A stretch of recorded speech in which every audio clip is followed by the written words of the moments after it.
Shalom, salam kemenangan. Saudara, sampailah kita pada kuda yang terakhir, yaitu kuda hijau. Mari kita buka di dalam firman Tuhan, di dalam Wahyu pasal yang ke-6 ayat yang ke-7 dan ke-8. Dan ketika anak domba itu membuka meterai yang keempat, aku mendengar suara makhluk yang keempat berkata, "Mari." Dan aku melihat sesungguhnya ada seekor kuda hijau kuning. Dan orang yang menungganginya bernama Maut. Dan kerajaan maut mengikutinya. Dan kepada mereka diberikan kuasa atas seperempat dari bumi. Untuk membunuh dengan pedang. Dan dengan kelaparan. Dan sampar. Dan dengan binatang-binatang buas yang di bumi. Di dalam hidup ini, setiap kita suka tidak suka berhadapan dengan maut. Tetapi saudara, Yesus, Anak Allah itu sudah mengalahkan maut. Karena itu setiap kita anak-anak Tuhan, kita tidak perlu takut menghadapi maut. Maut sudah kehilangan sengatnya. Yesus berkata dengan sangat kuat, di dalam Yesus ada kehidupan. Dan mereka yang ada di dalam Dia, kita memiliki kehidupan yang kekal. Saudara, hati kita akan selalu hidup. Cinta kita akan selalu hidup. Apapun saudara dalam hidup kita yang kita pegang akan ada kehidupan. Bahkan Yesus berkata, di dalam hidup kita akan mengalir aliran-aliran kehidupan. Tetapi apa yang menghambat sehingga ada banyak anak Tuhan tidak bisa mempunyai kehidupan? Saudara, seperti sungai, seringkali ada yang banyak yang menghambat aliran itu.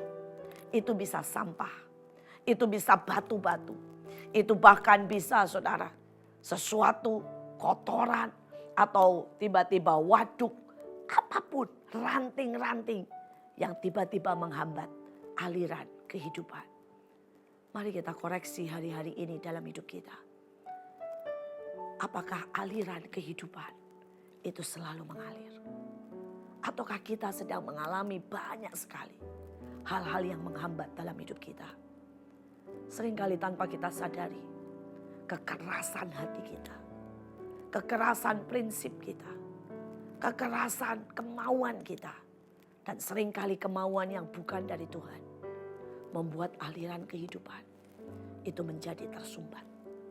Saudara, seringkali tanpa kita sadari sampah itu menjadi begitu banyak dalam hidup kita. Kita mendengar gosip-gosip yang tidak benar. Kita nonton film-film yang tidak benar. Kita membaca koran dan kekhawatiran dan semua hal yang jahat. Tanpa sadar itu menjadi tumpukan sampah yang seringkali menghambat aliran itu. Mari hari-hari ini ambil waktu untuk membersihkan semua sampah. Membersihkan semua kekerasan. Membersihkan semua batu, bahkan ranting-ranting yang sudah tidak berguna. Saudara, ranting yang tidak berguna adalah lambang dari sebuah pekerjaan, dari kesia-siaan. Ada banyak orang saudara membuang dan memakai waktunya dengan kesia-siaan, badannya letih. Tetapi saudara, dia cuma menghasilkan ranting yang tidak berbuah. Dan itu ujungnya sekali lagi menghambat aliran kehidupan.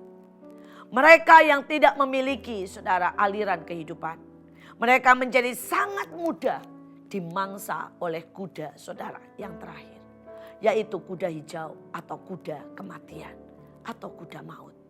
Saudara, dan Alkitab memberikan beberapa definisi. Dikatakan saudara, kepada mereka diberikan kuasa atas seperempat dari bumi. Ingat, ada seperempat dari bumi yang akan mengalami maut. Dalam arti jasmani ataupun rohani atau jiwani. Saya melayani banyak orang saudara.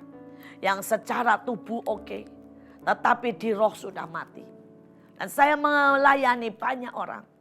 Yang secara tubuh oke, di roh masih oke. Tetapi di jiwa mereka sudah mati.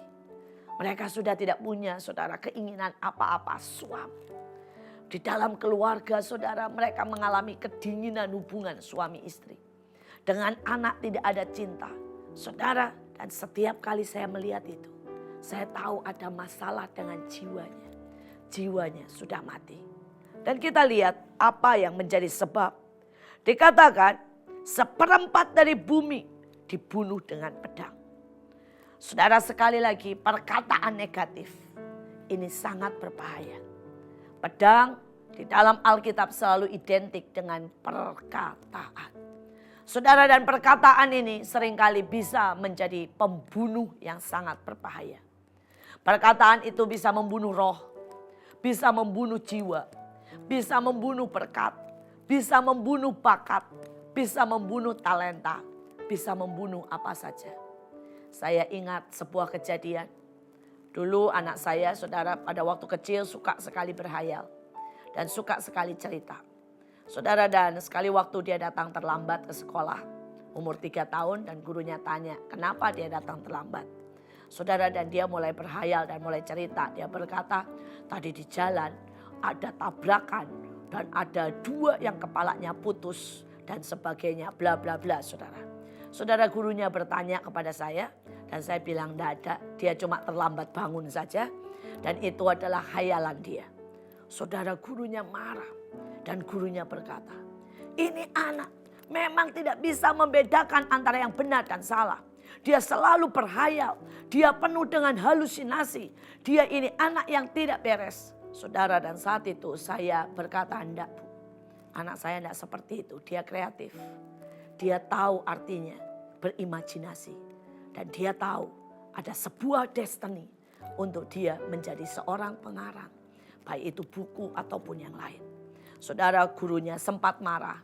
Tapi pulang saya bilang sama anak saya, kamu harus tetap berhayal. Kamu harus tetap menangkap buah imajinasi yang indah. Tapi jangan bilang ibu guru, karena ibu guru tidak bisa ngerti. Bilang sama mama. Saudara, seandainya hari itu saya tidak konfront, maka anak saya tidak pernah menjadi penulis dan pengarang buku dan komik. Tetapi karena hari itu saya konfront, maka anak saya sampai hari ini menulis banyak hal.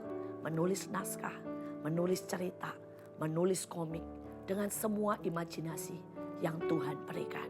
Saudara, pedang itu sangat berbahaya. Jangan biarkan pedang itu menghabisi hidupmu. Tetapi ada hal yang lain, dikatakan kelaparan.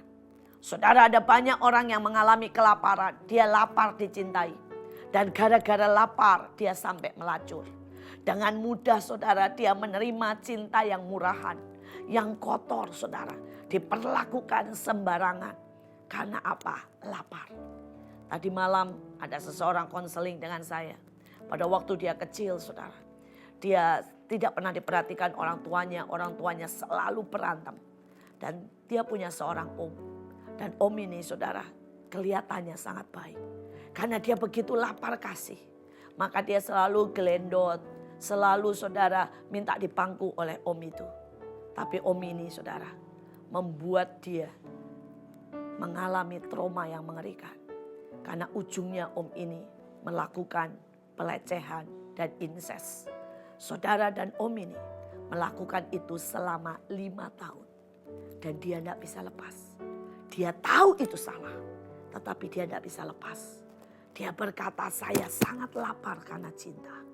Dan membuat dia menghalalkan semuanya. Kelaparan membunuh sangat banyak orang. Sangat banyak. Membunuh rohani, membunuh jiwani, bahkan membunuh di tubuh. Saudara, yang ketiga dikatakan sampar. Sesuatu yang tiba-tiba membumi. Sesuatu yang tiba-tiba terkenal. Sesuatu yang tiba-tiba booming. Dan seringkali orang berpikir itu sebuah kebaikan. Ada begitu banyak tarian yang sebenarnya adalah sebuah ritual. Dan orang tidak tahu dan orang cuma ikut-ikutan. Tanpa mereka sadari itu menjadi sampar yang mematikan. Ada penyakit-penyakit saudara. Penyakit secara tubuh kita tahu hari-hari ini ada begitu banyak virus yang mematikan. Tetapi ada penyakit-penyakit yang seperti tidak bisa tunduk dan sebagainya. Itu juga mematikan. Tapi ingat ada binatang buas. Yaitu karakter yang jelek, kasar, rakus.